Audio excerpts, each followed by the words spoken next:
Il est 7h52. Éric Brunet, bonjour. Bonjour. Laurent Neumann, bonjour. Bonjour Jean-Jacques. Alors, visite de François Hollande à Fidel Castro hier, pour la photo ou pour autre chose? On parle d'histoire, beaucoup d'histoire.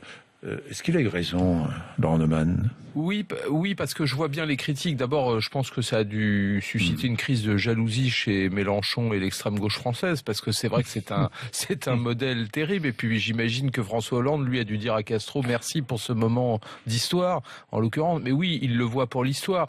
Et ceux qui se passent un peu le nez en se disant mais attendez, voir Castro quand même, un dictateur, vous souvenez-vous de tout ce qui s'est passé, etc.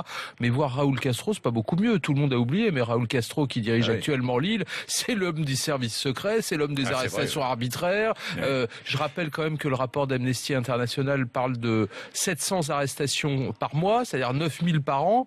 Bon, ok, on sait tout ça. Mais en même temps, est-ce qu'on doit choisir entre l'ouverture de cette île, c'est-à-dire vraiment pour le coup un moment historique?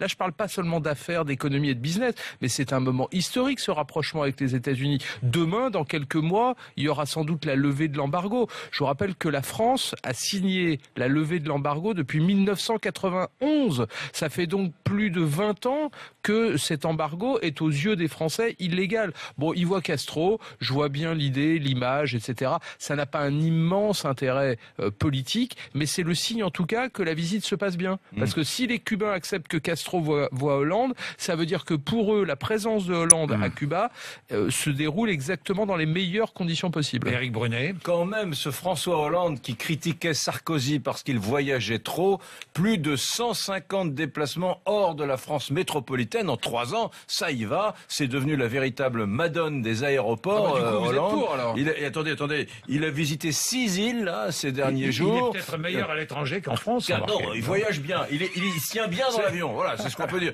Il était en Arménie, à Doha, au Qatar, en effort. Bon, alors là, il est à Cuba, et il répète à tous les journalistes qui l'entourent, paraît-il, depuis quelques heures, vous voyez, hein, je suis le premier, hein, il est très soucieux d'être le premier. Maintenant, sur l'utilité de la visite, Neumann a un peu raison, De Gaulle avait vu Ceausescu, Mitterrand avait dit, si on s'en tenait à aller visiter seulement les pays démocratiques qui sont impeccables sur les droits de l'homme, on n'aurait pas beaucoup d'amis. Bon, donc il a bien fait d'y aller. Faut quand même rappeler aux jeunes gamins, vous savez, qui ont des t-shirts avec Che Guevara, que c'était un régime abject, que même Guevara lui-même était patron de prison, qui s'amusait à surveiller les exécutions en fumant son cigare et en disant allez plus rapidement, ici c'est la justice révolutionnaire. Donc c'est un régime terrible qui a inventé le goulag sous les tropiques, il y a encore des centaines et des centaines de prisonniers politiques. Donc c'est vrai, quand il rencontre Cuba, je peux comprendre qu'il y ait par exemple des descendants de Cubains qui regardent ça en tortillant un peu la bouche, parce que voilà, quand il rencontre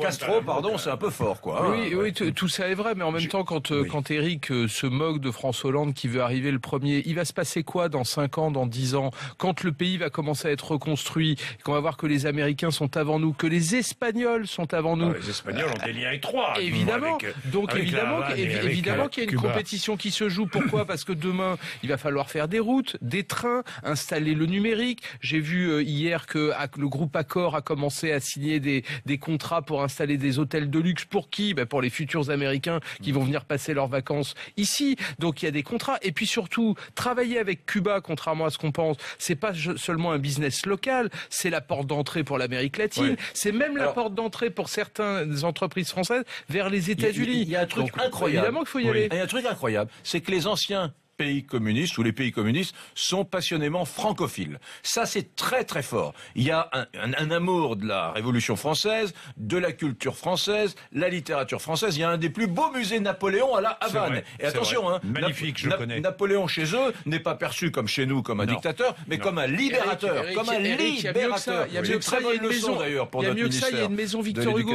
Il y a une maison Victor Hugo. Il y a un festival du cinéma français. C'est-à-dire qu'en fait, on est déjà là-bas. Simplement, il va se passer quelque chose d'invraisemblable à Cuba. Après des années d'embargo, toutes les entreprises vont débarquer. Donc c'est pas mal. Ce qui fait quand même un petit peu la différence, et vous devriez le souligner. C'est pour ça qu'elle soit un peu compétitive, et c'est pas gagné, bien évidemment. Ça y est, vous allez encore dire du mal de nos entreprises. Juste un mot. Croire que les Cubains vont dire on veut travailler avec les Français. Vous devriez vous satisfaire. Les Français sont pas compétitifs, malheureusement. Vous devriez vous satisfaire ce matin que la stratégie française ne soit pas à l'identique de la stratégie américaine, qu'on a peut-être moins parlé de business passe entre les Castro et Hollande que d'éducation, de culture, d'échanges scientifiques, d'échanges universitaires. Il y aura des échanges entre les... Ah oui, mais c'est pas mal, parce que ça passe par là. C'est quand même le business qui ramène de l'argent aux entreprises. Bien, messieurs, merci. Et pas Victor Hugo, merci. malheureusement. Il est 7h57.